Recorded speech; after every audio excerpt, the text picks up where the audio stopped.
A lot's happened since the last time we were in this old carriage house of ours, and we've had old walls taken out and new walls put in. We're in what's called the rough-in phase right now. That's the point at which plumbing, heating, and electrical work is put in the floors, ceilings, and walls before the finish work is done. And today, Alan and Statler are going to talk to some of the subcontractors.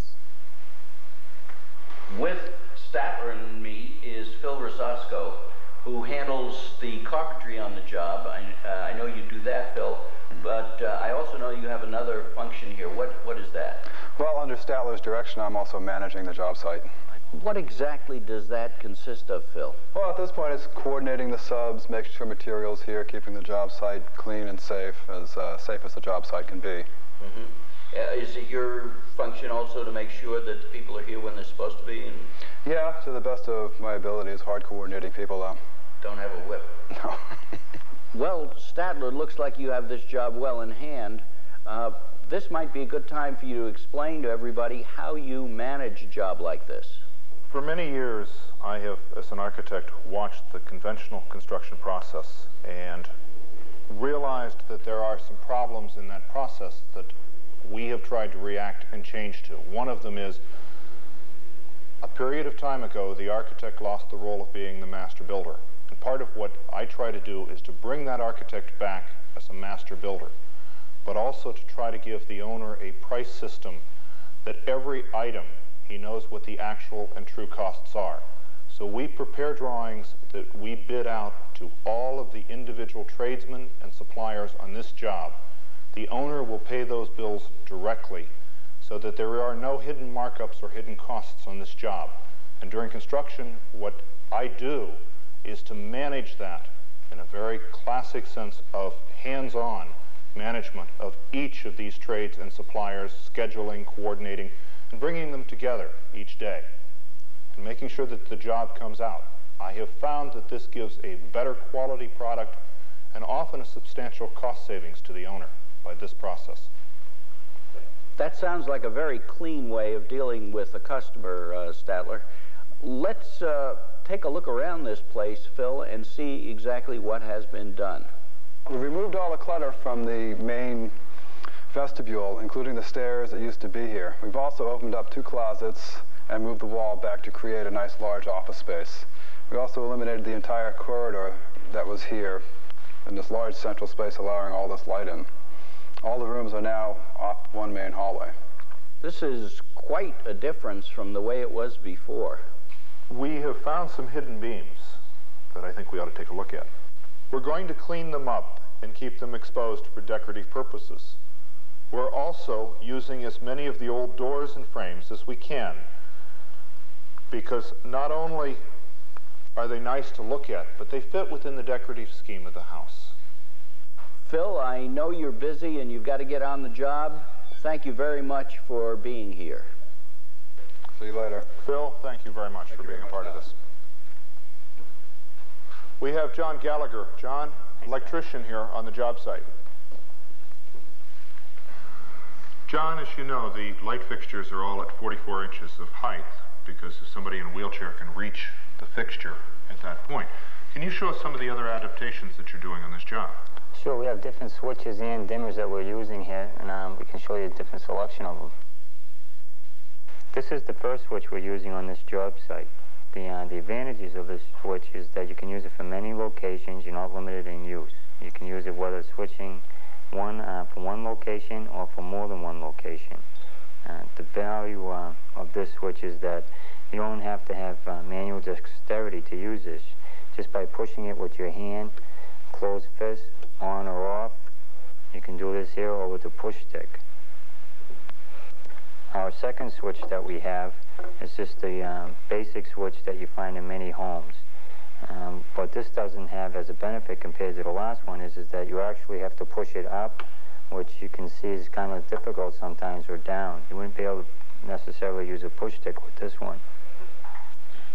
The type of dimmer switch that we're using at this job is it has a slider which adjusts the light level to a comfortable level as to where you'd want it, and then also with the switch at the bottom where you can push it on and off. can use this for many different locations, and it's really helpful. Another type of dimmer switch along the same idea is you can adjust it up and down to the light level that you like. But this one, instead of having a switch at the bottom, the switch is built right into the face of the slide. Just by pushing it down, we'll turn it on and off. And it's the same, you can use the ball of your hand or with the push stick to do this. This other switch that we have, this is the basic dimmer that you find in most homes. The problem with using this compared to the other ones is, even though it may be less expensive to use, it's very much harder to use. You have to twist it to use it, and then pushing it in is more difficult than the other ones. Also on this job, which you find in many new homes and in some older homes, this receptacle is called a GFCI receptacle. It's made for protection in the home. Near any kind of wet location, whether it be the sink, the bathroom, the garage, basement, any place where there's a water hazard, these are very well to use. If to say you're in the shower and a piece of electrical equipment fell in and it was plugged into this, it would automatically shut off. And how it would shut off is it has a reset button here, and inside it senses the electricity being used by a piece of wet equipment, and it immediately shuts off.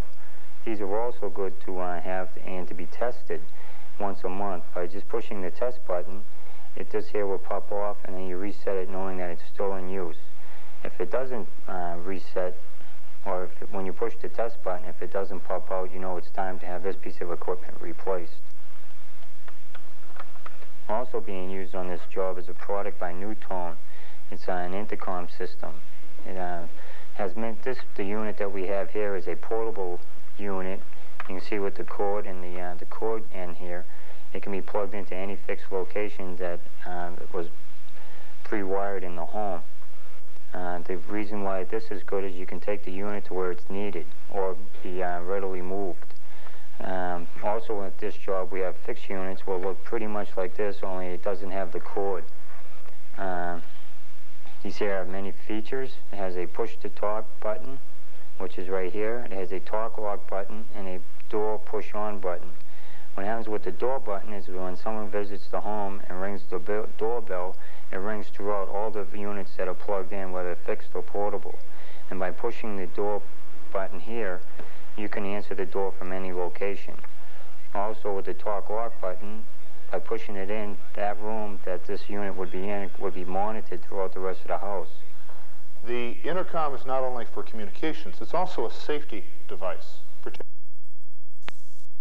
It allows you to monitor at any time where people are throughout the house. And if individuals, or if there is a problem and you're in a wheelchair, you can catch a communication, the intercom, and communicate to somebody else in the other side of the house very quickly.